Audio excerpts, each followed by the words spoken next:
হরণের ব্যবহার করা একটিবার মাত্র অস্ত্র প্রয়োগ করার অবকাশ দিয়ে গুরুদেব। কি হল পার্থ, তোমার গান দিবে কি নিষ্ক্রিয় কি কর্ণহংধরের এই উপযুক্ত হুজুর? পার্থ, তুমি বীর, তুমি ক্ষত্রিয়। স্বাহা, তোমার সম্মুখতে কর্ণ রথহীন, অস্ত্রহীন, নিরস্ত্র।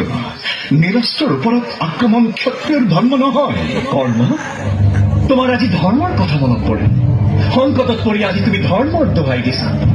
তুমি দুৰ্যোধন দুশাসনৰ সংগত যেতিয়া দ্ৰৌপদীক ৰাজসভাত অপমান কৰিছিলা, দ্ৰৌপদীক বস্ত্ৰহৰণ কৰোঁতে যেতিয়া আমোদ পাইছিলা, তেতিয়া মনলৈ অহা নাছিল ধৰ্মৰ কথা? 12 বছৰ বনবাস, এবছৰ অজ্ঞাতবাসৰ পাছত পাণ্ডৱে নিজ ৰাজ্য উভতাই বিচাৰোতে তুমি দুৰ্যোধনক সমৰ্থন কৰি বিদ্ৰোহ কৰিছিলা, তেতিয়া মনত পৰা নাছিল ধৰ্মৰ কথা?